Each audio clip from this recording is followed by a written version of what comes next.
Қайырлы күн, менің есімім Әділханов Диас. Мен Әбіс Сағынтаев атындағы орта мектебінің 7 сынып оқушысы. Мен сіздерге ғылыми жоба ұсынамын. Ғылыми жобаның тақырыбы топырақтың құнарлылығына тұрмыстық қалдықтардың әсері. Мақсаты тұрмыстық қалдықтардың топыраққа тигізетін әсерін зерттеу және болашақта оны болдырмау. Міндеттері тұрмыстық қалдықтардың түрлерін топтастыру, қалдықтардың шіруі немесе ыдырау жылдамдығын бақылау. Қалдықтармен ластанған және таза топырақты салыстыру.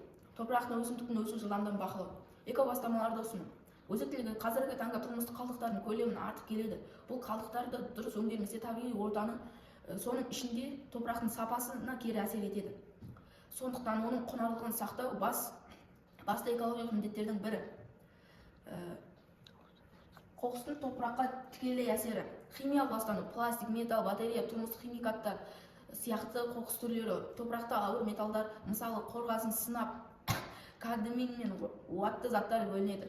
Бұл заттар топырақтың құрамын өзгертеді, олайды. Топырақтың құрамын бұзылуы. Қалдықтар топырақта ауа өткізгіштігін төмендетіп, суды сіңіру қабілетін азайтады. Бұл өсімдіктердің тамырын, оттегін жетуін қиындатады. Құнарсыздандыру. Қоқыс салдарынан топырақтағы микроағзалар өледі. Картчик бөлме азаяды. Бұл топырақтың құнарлылығын күрт төмендетеді деген сөз. Биологиялық тепе-теңдік бұзылуы. Пайдалы жәндіктер мен микроағзалар тіршілік ете алмайды. Сондықтан өлі қабаттар пайда болады. Нәтижесінде өсімдіктер нашар өседі. Улы газдардың жиналуы. От қалдықтар мен ұзақ уақыт бойы ыдырамай топырақта жиналып қалады. Бұл улы заттар өсімдіктер арқылы қалып, құнар тіршілікті жойып жіберетін ластаушы.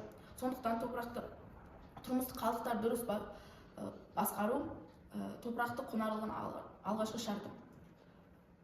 Қалдықтарды дұрыс сұрыптау.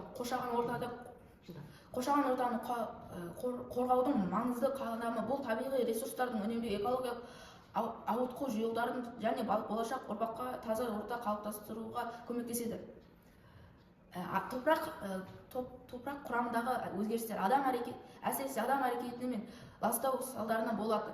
Мысалы, физикалық өзгерістер, химиялық өзгерістер, биологиялық өзгерістер. Органикалық заттардың ыдырау уақыты шамамен жеміс-жидектер 2 немесе 5 апта, көкөніс қалдықтары 2 немесе 6 апта, шөптер, жапырақтар 1 немесе 3 ай, нан, тағам қалдықтары 1 немесе 2 апта, жапырақ қабығы 2-3-12 ай, кофе, шай қалдығы 3 немесе 6 ай, ағаш жаңқасы, қағаз 2 немесе 5 ай, мақта матасы 6 ай немесе 1 жыл, жүн, жіп, табиғи мақта 1 немесе 5 апта, 5 жыл, картон 2 немесе 4 ай, сүртілген ағаш 1 немесе 3 жыл. Бұл мерзімде ауа райы ылғалданып, топырақтың температурасы және микроағзалардың белсенділігі байланысты өзгеруі мүмкін. Зерттеу жұмысының кезеңіндегі нәтижелер. Нәтижесінде қалдық қосылған топырақты шіру мен иісі пайда болды. Өсімдіктердің өсу қарқыны байқалды. Таза топырақтың өсімдік көбірек өнді және жасыл болды. Қорытынды, тұрмыстық қалдықтар әсерінен биоорганикалық түрлер топырақтың ауа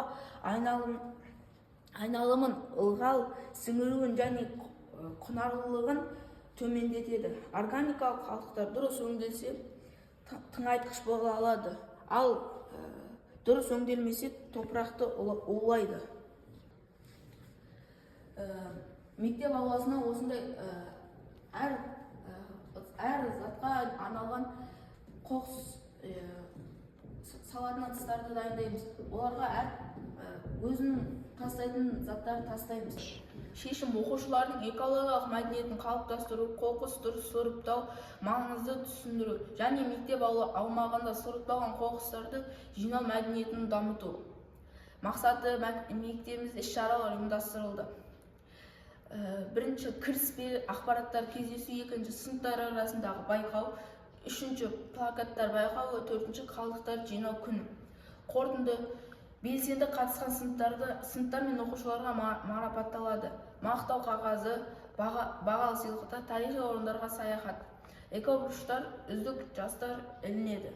Қорытынды: қоқысты сұрыптап тастау, қоршаған ортаны қорғау ең тиімді әрі қарапайым жолдарының бірі. Әсіресе бұл әрекет топырақты құнарлылығын сақтау маңызды рөл атқарады. Сұрыпталған қоқыс, әсіресе пластик, металл, химиялық қалдықтар топыраққа түсіп, оны уландырады, микроағзалар жояды және табиғи құрылымын бұзады. Ал қалдықтарды сұрыптау арқылы улы заттарды топыраққа түсуі азаяды. Топырақтың табиғи құрамын зиян келмейді. Органикалық қалдықтарды компостқа айналып топырақты құнарландырады. Қайта өңдеу арқылы қалдық көлемі азаяды. Қоқысты сұрыптап тек экологиялық тәртіп қана емес, сонымен қатар топырақты сақтап, болашақ егіннің сапасын қамтамасыз етудің жолы. Бұл табиғатқа жанашырлық танытудың нақты әрі нәтижелі қадамы.